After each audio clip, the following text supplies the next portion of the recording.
शहराच्या विकासासाठी राबवण्यात आलेल्या स्मार्ट सिटीच्या कामांचा दर्जा आणि देखभाल पुन्हा एकदा प्रश्नचिन्हाच्या भोवऱ्यात सापडलाय। शहरामधील ड्रेनेज लाईन वारंवार तुंबत असल्यानं घाण पाणी थेट रस्त्यावर वाहत असून नागरिकांना दुर्गंधी आणि अस्वच्छतेचा सामना करावा लागत आहे। स्मार्ट सिटीच्या कामानंतर ही समस्या कायम असल्यानं नागरिकांमधून संताप व्यक्त होत आहे। सावरकर मैदान ते दत्त चौकाकडे जाणाऱ्या मार्गावरती ड्रेनेजच्या समस्येमुळे परिस्थिती अधिक गंभीर झाली। ड्रेनेज लाईन तुंबल्यानं सांडपाणी रस्त्यावर येत असून वाहन चालक आणि पादचाऱ्यांना त्यातूनच मार्ग हा काढावा लागतोय। वारंवार ड्रेनेज तुंबत असेल तर स्मार्ट सिटीच्या कामाची गुणवत्ता आणि नियोजन नेमकं कशासाठी असा सवाल नागरिकांकडून उपस्थित केला जात आहे।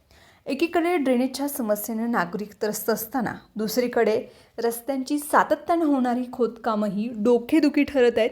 सावरकर मैदान ते दत्त चौक मार्गावर पुन्हा रस्ता हा खोदण्यात आल्यानं वाहतुकीला अडथळा निर्माण होते। विकास कामांच्या नावाखाली तयार रस्ते पुन्हा फोडले जात असल्यानं सार्वजनिक निधीचा अपव्यय तर होत नाही ना असा प्रश्न उपस्थित होत आहे। शहरामधील विविध भागामध्ये स्मार्ट सिटी, ड्रेनेज, पाणीपुरवठा आणि इतर कामांसाठी रस्ते खोदले जातात।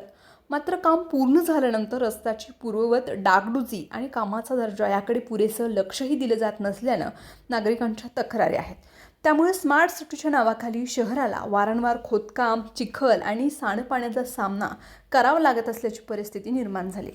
ड्रेनेज लाईन वारंवार चोकअप का होते, त्याची क्षमता आणि तांत्रिक रचना योग्य आहे का, रस्ते खोदण्यापूर्वी विविध विभागांमध्ये समन्वय साधला जातो का, तसंच खोदलेला रस्ता पूर्ववत करण्याची जबाबदारी कोणाची याची स्पष्टता प्रशासनानं करणं गरजेचं आहे। नागरिकांच्या करातून उभारण्यात येणाऱ्या कोट्यावधी रुपयांच्या विकास कामांचा अपेक्षित फायदा नागरिकांना मिळत नसेल तर संबंधित यंत्रणांच्या कार्यक्षमतेवरती प्रश्न उपस्थित होणं स्वाभाविक आहे। स्मार्ट सिटीच्या कामांची गुणवत्ता, ड्रेनेज व्यवस्थेची स्थिती आणि रस्त्यांच्या वारंवार होणाऱ्या खोदकामाची चौकशी करून दोषींवरती जबाबदारी निश्चित करावी अशी मागणी नागरिकांकडून होत आहे।